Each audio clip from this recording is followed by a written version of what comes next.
तो hey everyone, Radhe Radhe. स्वागत है मेरे आज के ब्लॉग में। तो आज का ब्लॉग होई माता को समर्पित। होई माता की पूजा कैसी करनी चाहिए, चौकी कैसे सजानी चाहिए, बहुत सिंपल वे में बताई है। और जल्दी जल्दी मैंने एक्चुअली में तैयार होके फटाफट से यहाँ पे चौकी सजा दी है, पूजा वगैरह सब कर दी है। तो यही सारी चीज़ें मिलेंगी आज के ब्लॉग में। और ब्लॉग पूरा देखा करो, वॉच किया करो पूरा, और लाइक और सब्सक्राइब तो यार बनता ही है। प्लीज़ अगर अच्छा लगा करे तो एक लाइक और सब्सक्राइब तो बनता ही है मेरा। तो कोई लोग ऐसे होंगे जो वॉच करते होंगे और सब्सक्राइब नहीं करते, गलत बात है ना। तो सब्सक्राइब करना है आपको आगे बहुत सारी अच्छी अच्छी वीडियोस देखने के लिए। तो चलो स्टार्ट कर लेते हैं हम अपनी वीडियो। हे एवरीवन, अब हो गई है शाम। तो अब हम करेंगे शाम की खाने की तैयारी। जो होई अष्टमी पे खाना बनता है तो उसमें जो दो चीज़ें हैं ज़रूरी जो बनती हैं वो है आपका यहाँ पे पुए, और बनाऊंगी हलवा, और बाकी का मैंने मेथी आलू की सब्ज़ी, मटर पनीर की सब्ज़ी, गोभी आलू की सब्ज़ी और आलू की कचौरियाँ, ये सारी चीज़ें भी बनेंगी। लेकिन जो मोस्ट इम्पॉर्टेंट चीज़ है कि ये बनता ही बनता है पूजा के लिए। तो मैं सबसे पहले पूजा वाली चीज़ आपको दिखाती हूँ। यहाँ पर मैंने इस तरीके से आटा बनाया है पुओं के लिए। तो इसमें मैंने सबसे पहले क्या किया था, चीनी को मेल्ट होने के लिए थोड़ी देर रख दिया था। थोड़ी चीनी डाली थी और उसके अंदर मैंने थोड़ा सा डाला था गुड़। तो दोनों का मिक्सचर बनाया था, वो मैंने कुछ देर के लिए, आधे घंटे के लिए छोड़ दिया था। जब पूरा मेल्ट हो गया था वो पानी में, उसके बाद मैंने इसके अंदर डाला है सूजी, आटा, तिल और सौंफ। तो इसके बनेंगे हमारे पुए और बाकी बनेगा हलवा। तो जो हलवा बनता ही बनता है, ठीक है। तो ये जो चीज़ें जो है पूजा में जाती जाती हैं, जो जरूरी है, तो ये होई अष्टमी पे अवश्य ही बनानी चाहिए, ठीक है। तो चलो अब हम स्टार्ट कर लेते हैं सबसे पहले पुए बनाना।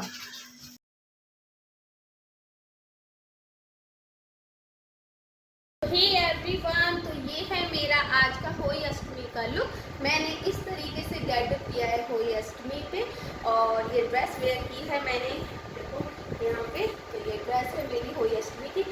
तो भाई हस्बैंड के लिए तो तैयार होते ही होते हैं, तो हमें अपने बच्चों के लिए भी बहुत अच्छे से तैयार होना चाहिए। क्योंकि मेरे बच्चे तो ऑलवेज कहते हैं कि मम्मा आप करवा चौथ तो बहुत ज़्यादा तैयार हो जाते हो, हमारे पे कुछ नहीं। तो मैंने कहा चलो कोई नहीं, इस बार मैं आपके लिए भी बहुत अच्छे से तैयार होंगी। तो देखो तबीयत तो थी खराब, बट इतना अच्छे से नहीं हो पाई, जितना भी हो पाई है तो आप लोगों को दिख ही रहा होगा। तो बस मैं इसी तरीके से तैयार हुई, सिंपल वे में। तो होई माता से मेरी ही प्रार्थना है कि अगर जिनके बच्चे नहीं हैं तो हे होई मैया अगले साल उनको भी बच्चे दे दें, और मतलब इसी साल उनकी कोख भर जाए। तो मेरी तो माता रानी से यही प्रार्थना है, गणपति बप्पा से, कन्नू किशोरी से मेरी यही अर्जी रहेगी इस बार कि जिसको संतान नहीं हो रही है, जो लोग इस चीज़ से परेशान है, तो जिन्होंने होई अष्टमी का व्रत किया है, तो उनकी सारी हो मनोकामनाएं पूरी और उनको भी हो संतान प्राप्ति। तो बस देखो तैयार वगैरह मैं हो चुकी हूँ, और हम करते हैं देखो तारों वाली, ठीक है। तो तारों वाली करते हैं ना, तो इसलिए फटाफट तारे तो देखो निकल ही चुके। अब हम बस जल्दी से फटाफट कर देंगे पूजा। तो ज़्यादा देर नहीं करेंगे पूजा के लिए। तो चलो बस स्टार्ट कर लेते हैं हम पूजा। एवरीवन, तो चलिए मैं अब आपको दिखाती हूँ कि हमने जो है यहाँ पे जो चौकी सजाई है वो किस प्रकार से सजाई है। तो हमारे यहाँ तो भाई ऐसे सजाते हैं, आपके यहाँ जैसे करते हो आप उसी तरीके से कर सकते हैं। तो मैंने यहाँ पे माता रानी जो होई अष्टमी माता हैं उनकी यहाँ पे तस्वीर लगाई है। यहाँ पे मैंने ये, अब हमें बस सिर्फ क्या करना है, यहाँ पे स्वास्तिक बनाना है, ठीक है। स्वास्तिक रह गया इन दोनों कलशों पे। हाँ, 2 कलश भर के रखने पड़ते हैं हमें, क्योंकि हमें चौकी जो होती है खाली नहीं छोड़नी होती है, क्योंकि हमारा जो मनसा का जो सामान होता है वहाँ पे ही रहता है। तो इसलिए हमें 2 कलश रखने हैं, 1 कलश हम नहीं रखते, क्योंकि ये वाला जो कलश है इससे हम अर्घ देते हैं किनको, तारों को, ठीक है। तो यहाँ पे खाने में ये आपका हलवा है, यहाँ पे पुआ है, पूड़ी है, और ये फल हैं, और ये आपका सिंगाड़े हैं, और ये रसगुल्ले हैं।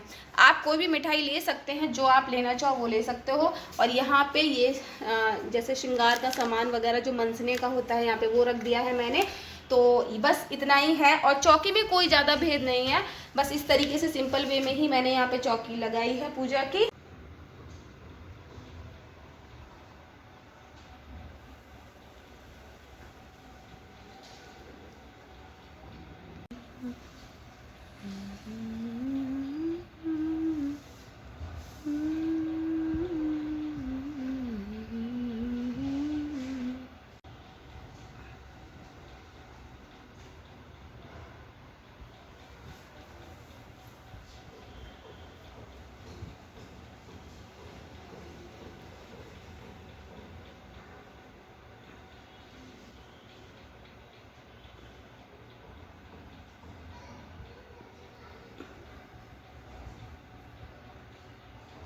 कार में एक साहूकार के 7 लड़के और 7 बहुएं थीं। एक बेटी दिवाली से पहले कार्तिक मास की बड़ी अष्टमी को सातों बहुओं अपनी इकलौती नंद के साथ में जंगल में खदान से मिट्टी लेने गई। वहाँ जहाँ से वह सब मिट्टी खोद रही थी, वहीं सऊ माता सेह की माँ थी। मिट्टी खोदते समय सेह का बच्चा मर गया। सऊ माता ने कहा था कि तूने मेरा बच्चा मारकर मुझे निपुत्र कर दिया है, इसलिए मैं तेरी कोख बांधूंगी। तब वह ननद अपनी सातों भाभियों से बोली कि तुम में से कोई मेरे बदले अपनी कोख बनवा लो। 6 भाभियों ने तो कोख बनवाने से इनकार कर दिया, परंतु छोटी भाभी सोचने लगी कि यदि मैं ननद का कहना नहीं मानूंगी तो सासू जी मुझसे रुष्ट हो जाएगी। इस विचार से वह अपने ननद के बदले अपनी कोख बनवा ली। इससे जब उसको लड़का हुआ तो 7वें दिन मर गया। इसी प्रकार उसके 7 लड़के हुए और मर गए। एक दिन उसने ज्योतिषी को बुलवाकर पूछा कि महाराज, ये क्या बात है? मेरे तो 7 संतान होती है, 7वें दिन मर जाती है, तो इसका क्या कारण है? जब पंडित जी बोले कि देवी, तुम सुरई गाय की पूजा करा करो, क्योंकि सुरई गाय सौ माता की भाई भी है, तो जिसने तेरी कोख बांधी है, वो तेरी कोख छोड़ दे तो तुम्हारा बच्चा भी जी सकता है। इसके बाद वह बहु नित्य प्रातःकाल उठकर चुपचाप सुरई गाय के नीचे सफाई करके अनेक प्रकार से सेवा खिदमत करती। गौ माता ये देखकर साहूकार की बेटी की बहु नित्य प्रति मेरा बहुत सेवा करती है। गौ माता उससे बोली कि तू मेरी बहुत सेवा करती है, इसलिए मैं तेरी आत्मा तुमसे बहुत प्रसन्न है, इसलिए मांग, मुझसे क्या मांगती है? साहूकार की बेटी बहू बोली कि सौ माता, तुम्हारी भाईलीन है और मेरी कोख बांध रखी है, सो आप कृपा करके भाईली से मेरी कोख खुलवा दो। उस दुखियारी की ये बात सुनकर गौ माता बोली, अच्छा। एक दिन गौ माता उसको साथ लेकर 7 समुंदर पार अपनी भाईली के पास चल गई। मार्ग में धूप बड़ी कड़ी पड़ रही थी, तो दोनों एक पेड़ के नीचे छाया में बैठ गई। थोड़ी देर में वहाँ एक सांप आया। उसी वृक्ष पर गरुड़ पंखनी ने बच्चे दे रखे थे, तो वह सर्प उन बच्चों को डसने लगा। तब साहूकार की बहू ने सर्प को मारकर ढाल से नीचे दबा दिया और उन बच्चों को बचा लिया। थोड़ी देर में गरुड़ पंखनी आई तो खून पड़ा देखकर साहूकार की बहू को चोंच मारने लगी। तब वह बहू बोली कि मैंने तेरे बच्चे को सर्प को मारकर रक्षा की है, तू मेरी दुश्मन क्यों हो गई? साहूकार की बहू की बात सुनकर गरुड़ प्रसन्न हो गई और बोली, तूने मेरे बच्चे को बचाया, इसलिए मांग क्या मांगती है? मैं बोली कि हमें 7 समुंदर पार सौ माता के पास पहुँचा दे। तब गरुड़ पंखनी ने उन दोनों को अपनी पीठ पर बैठाकर लंबी उड़ान भरकर 7 समुंदर और सौ माता के पास पहुँचा दिया। सौ माता अपनी भाईली गौ माता को देखकर बहुत प्रसन्न हुई, बोली कि भाईली, आज बहुत दिनों में मिली। फिर बोली, बहन, मेरे सिर में जुएं पड़ गई है। तू सुरई गऊ बोली कि मेरे साथ मेरी भक्ति आई है, ये तेरी सारी जुएं निकाल देगी। आगे पाते साहूकारनी ने सौ माता की चुन चुनकर सब जुएं निकाल दी। सौ माता बोली, तूने आज बहुत आराम दिया, इसलिए मैं तुझसे प्रसन्न हूँ। सो आज जो चाहे सो मांग ले, मैं तुझे दूंगी। तब साहूकार की कारणी बोली कि वचन दो तो मांगो। सौ माता बोली, अच्छा वचन दिया। कहे कि यदि मैं अपने वचन से फिरूंगी तो धोबी कुंड में कंकरी हो जाऊंगी। तब साहूकार की बहू बोली, मेरी कोख तुम्हारे पास बंधी पड़ी है, सो कृपया करके खोल दो। उसकी ये बात सुनकर सौ माता बोली कि तूने तो मुझे ठग लिया, मैं तेरी कोख कभी नहीं खोलती, परंतु अब तो खोलनी पड़ेगी। जा, तेरे घर तुझे 7 लड़के और उन 7 लड़कों की 7 बहुएं मिल जाएंगी। तू घर जाकर मेरे 7 उजमन करियो, 7 अगुई बनाकर 7 कढ़ाई दीजियो। ये सब सुनकर घर लौटकर पहुंची तो देखा 7 बेटे और 7 बहनें बैठी हुई। ये देखकर बहुत खुश हुई। तभी 7 अहोई बनाई और 7 उजमन किए तथा 7 कढ़ाई करी। दिवाली के दिन उनकी जेठानी कहने लगी, जल्दी जल्दी अपना चौका पूजा कर लो, अन्यथा छोटी बहू बच्चों की याद करके रोने लगेगी। थोड़ी देर में उन्होंने बच्चों से कहा कि चाची के घर जाकर देख के आओ, वो अपनी अभी तक क्यों नहीं गई? बच्चों ने आकर कहा कि चाची अवोई बना रही है, वह खूब उजमन कर रही है। ये सुनते ही जेठानी दौड़कर उसके घर गिर जाकर कहा कि तूने अपनी कोख कैसे छुड़वाई? मैं बोली, तुमने तो बंधवाने से इनकार कर दिया था, मैंने अपनी छोटी ननद का ख्याल करके अपनी कोख बनवा ली। तब सौ माता ने मुझे कृपा करके मेरी कोख खोल दी। जिस प्रकार मेरी कोख खोली है, उसी प्रकार संसार की सभी नारियों की कोख खोल देना। यह कहानी है सौ माता ने सुनने वाली तथा अहंकार भरने वाली यह परिवार की नारियों की कोख खोल देना। यही हम सबकी तुमसे विनती है। और वो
अरे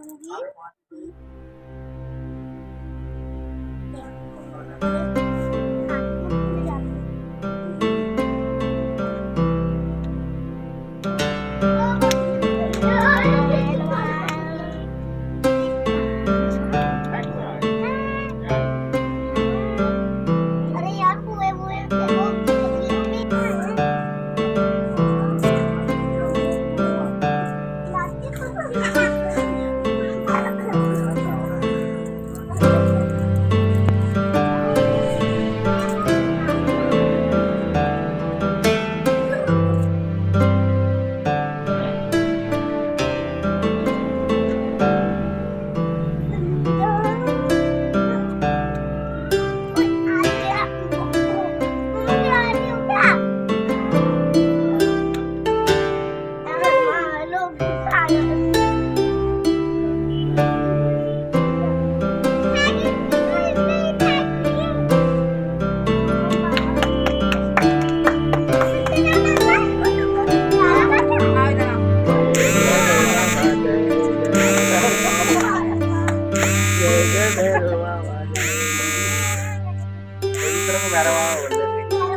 हाथ लगा लेते हैं पर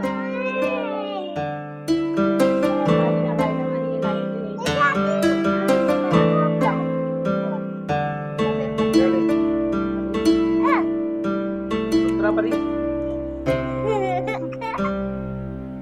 अरे तुझे माला नहीं मिली मुझे तो मिल गई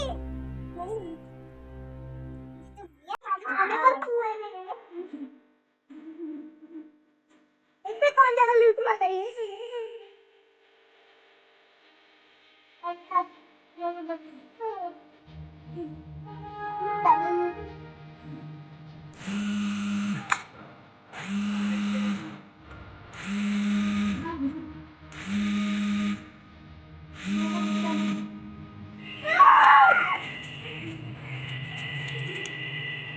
कौन जीता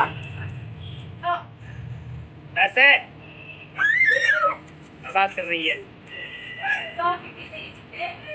चल मत कर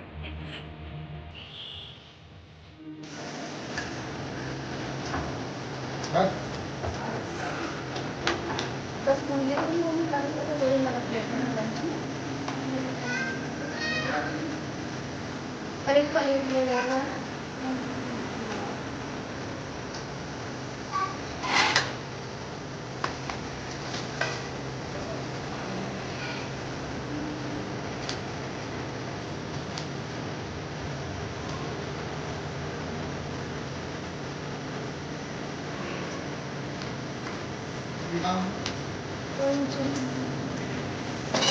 ये कभी नहीं रखती लेडीज का काम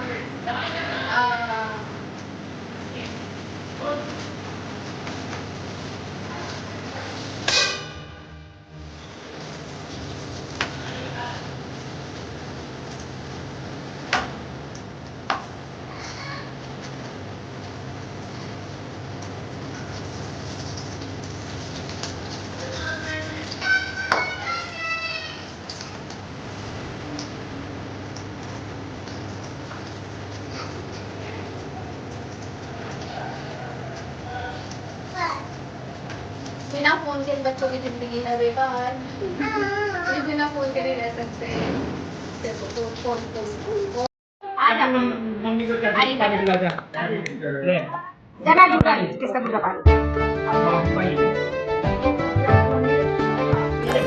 ला ग्लास पानी आई बेटा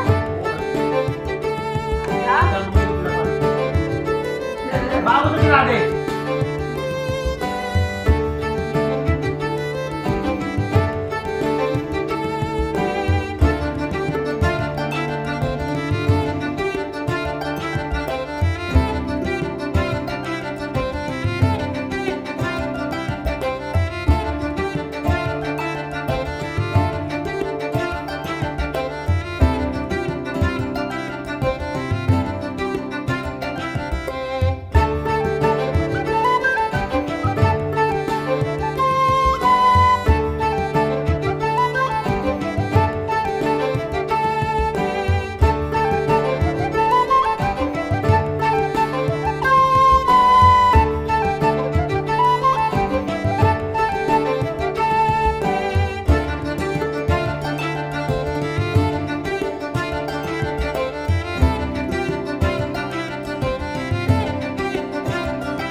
एवरीवन,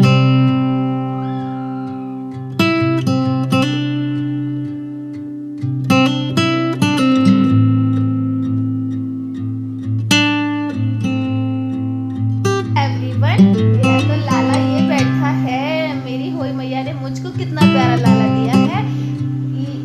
होई मैया ऐसा ही सबको लाला दे, सुंदर सुंदर सा क्यूट क्यूट सा लाला सबको दे। तो मेरा लाला यहाँ पे विराजित है, तो बस लाला बहुत खुश है। मैया ने तैयार तो नहीं किया है, लेकिन लाला